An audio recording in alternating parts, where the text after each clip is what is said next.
কোটি ছাত্র জনতা হাতে হাত রেখে টেকনাফ থেকে তেঁতুলিয়া একটি মানব ঢাল এবং প্রাচীর তৈরি করল। যেই প্রাচীরের সামনে 4 কোটি ছাত্র জনতার সামনে বাংলাদেশের 54 বছরের শোষণ তন্ত্র ধুলোয় মিশে গেল। শেখুল হাদিস আল্লামা মামুনুল হক। সালতান আমার কান্দার কোনো মার্কা আছে? কোনো মার্কা আছে? কোনো মার্কা আছে? আরে সেই মার্কা। মার্কাটা কি?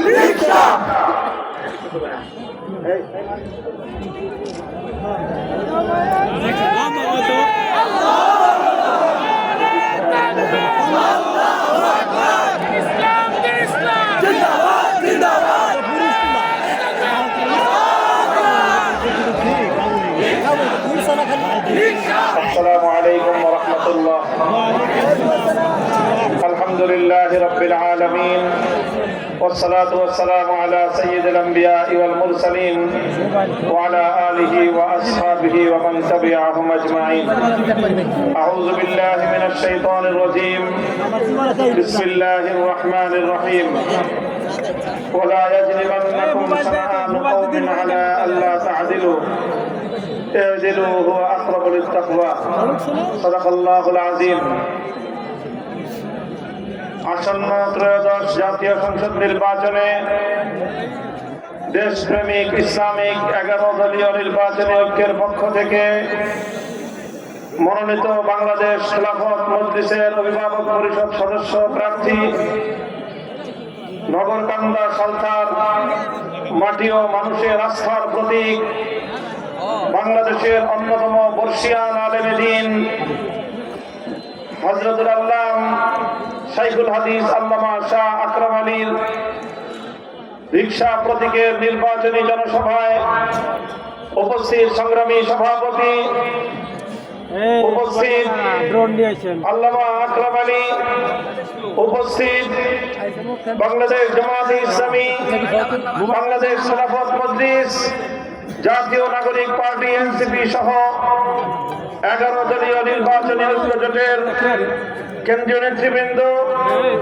জেলা নেতৃবৃন্দ, নগরকান্দা ও সালথার দায়িত্বশীল নেতাকর্মী, সর্বস্তরের নগরকান্দা সালথাবাসী, আজকে আপনারা এই এমএন একাডেমি ঐতিহাসিক মাঠে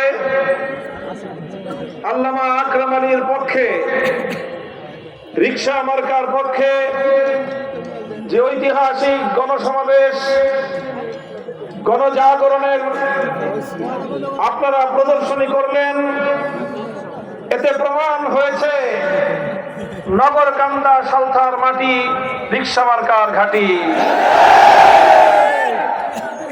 সমবেত এলাকাবাসী, বাংলাদেশের ইতিহাসের অন্যতম গুরুত্বপূর্ণ একটি সন্ধিক্ষণে, ইতিহাসের বাঁক বদলের মুহূর্তে 11টি দল দেশকে ভালোবেসে ইনসাফ প্রতিষ্ঠার নিমিত্তে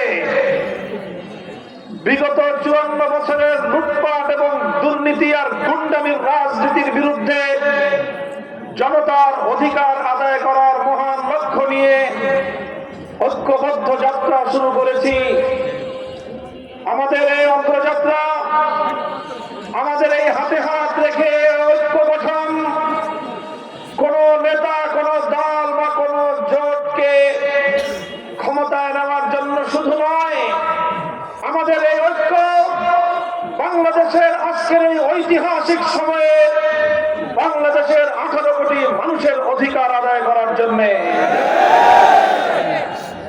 সংগ্রামী জনতা, বাংলাদেশের মানুষ অনেক সংগ্রাম করেছে, অনেক লড়াই করেছে, তাদেরকে আধিপত্যবাদের বিরুদ্ধে, জুলুমের বিরুদ্ধে, শোষণের বিরুদ্ধে অনেক সংগ্রাম করতে হয়েছে।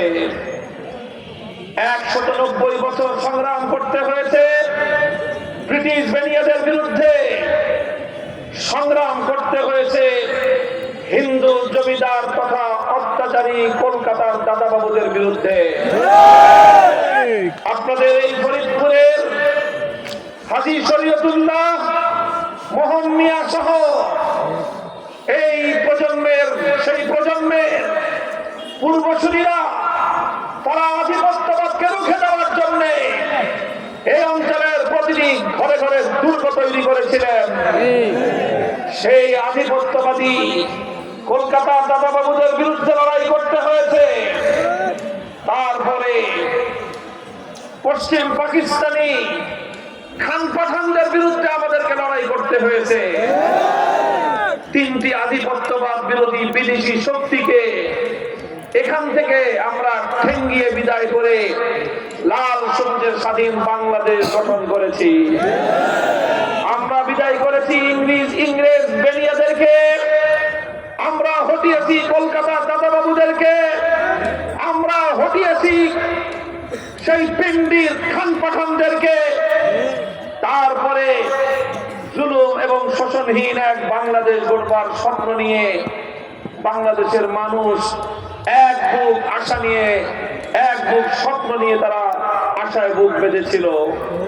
তারা মনে করেছিল ব্রিটিশ দিল্লি আর কলকাতার দাদাবাবু, পিন্ডি আর পশ্চিম পাকিস্তানের খান পাঠান, ওরা সবাই ভিনদেশী শক্তি, তাই আমাদেরকে শোষণ করেছে।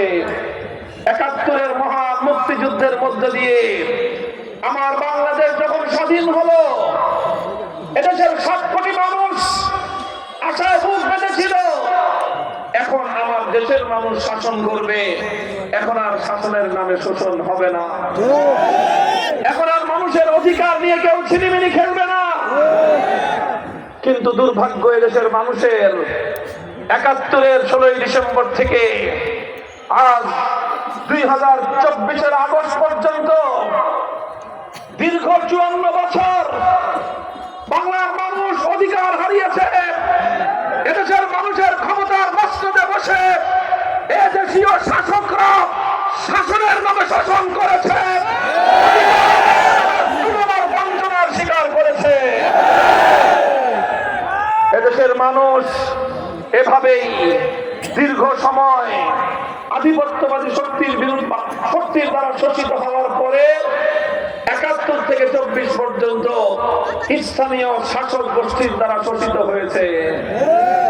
শোষণ আর বঞ্চনার মাধ্যমে, শোষণ আর বঞ্চনার পর এভাবেই যখন মানুষের দিন গুজরান হয় না, স্বৈরতন্ত্র, ফ্যাসিবাদ, জুলুম, নির্যাতন, অধিকার হরণ, সন্ত্রাস, মাস্তানির রাজনীতি, গুন্ডামির রাজনীতির মাধ্যমে বাংলাদেশের মানুষের পিঠ যখন দেয়ালে ঠেকে গেল, আসলো ২০২৪-এর অগ্নিঝরা জুলাই মাস।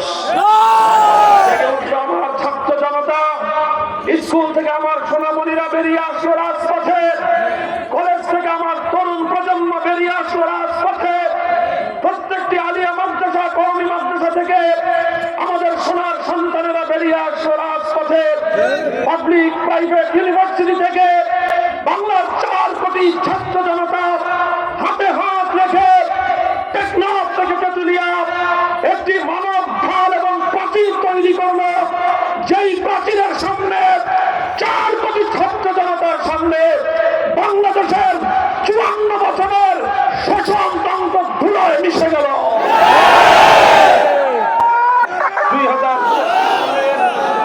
২০২৪-এর এই জুলাই বিপ্লবে ১৫০০ মায়ের কোল খালি হয়েছে, ৩০,০০০-এর বেশি আমাদের ভাইয়েরা বোনেরা পঙ্গুত্ব বরণ করেছে।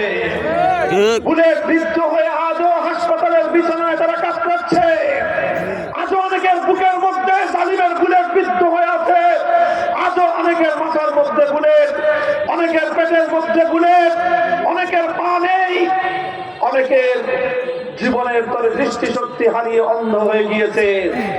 এই ৩০,০০০ যুদ্ধাহত জুলাই যোদ্ধা, ১৫০০-এর বেশি জুলাইয়ের শহীদ, এত রক্ত, এত কান্না, এত অশ্রুর পরে এই বাংলার মানুষ স্বপ্ন দেখেছিল ২৪ জুলাইয়ের পরবর্তী একটি বাংলাদেশ হবে, এমন বাংলাদেশ যেখানে আর অধিকার নিয়ে, দাবি নিয়ে মাঠে নামতে হবে না, অধিকার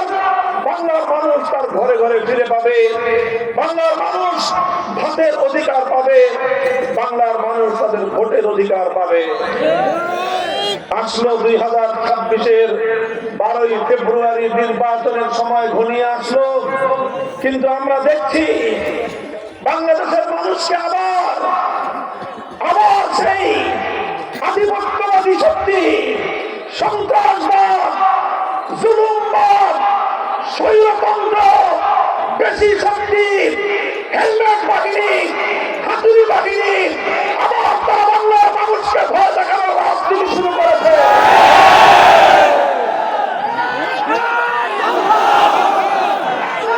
তারা আমাদের নিরীহ সাধারণ জনতাকে হুমকি দেয়, ধমকি দেয়। অনেকে বলে যদি অমুক মার্কায় ভোট না দাও আগামীর দিনে নাকি ঘর থেকে বের হতে দেবে না। তারা বলে যদি তোমরা রিক্সা মার্কায় ভোট দাও 12ই ফেব্রুয়ারির পরে নাকি আমাদেরকে আমার নির্যাতিত নিপীড়িত সাধারণ নগরকান্দা সালখার সাধারণ নিরীহ মানুষদেরকে হুমকি দেয়, আমার লোকজনদেরকে নাকি ঘর থেকে বের হতে দেবে না। পরিষ্কার ভাষায় শুনে রেখো, আল্লামা আকরাম আলী নগরকান্দা সালখায় ভাড়াটিয়া থাকে না। আল্লামা আকরাম আলীর একজন কর্মী, তার একজন নেতা কর্মীর গায়ে যদি হাত দেওয়া হয় তোমরা সে আগুন সামাল দিতে পারবে না। গোটা বাংলাদেশ উত্তপ্ত হয়ে উঠবে। খবরদার, খবরদার, হুঁশিয়ার করে দেই, মনে রেখো আমরা শান্ত শান্তিপ্রিয় থাকতে পছন্দ করি। আমরা কারো উস্কানিতে পা দিতে চাই না। শেষ মুহূর্ত পর্যন্ত আমরা ধৈর্য ধরতে চাই, সহনশীলতার রাজনীতি করতে চাই, আমরা পারস্পরিক বোঝাপড়ার রাজনীতি করতে চাই, আমরা সকলের সাথে ভ্রাতৃত্বের বন্ধন চাই। আমাদের দিকে যে ভ্রাতৃত্বের হাত বাড়িয়ে দিবে আমরা তাদেরকে বুকে জড়িয়ে নিয়ে হাতে হাত রেখে দেশের জন্য, মানুষের জন্য আমরা কাজ করতে আমরা বদ্ধপরিকর। কিন্তু যদি কেউ সাধারণ মানুষ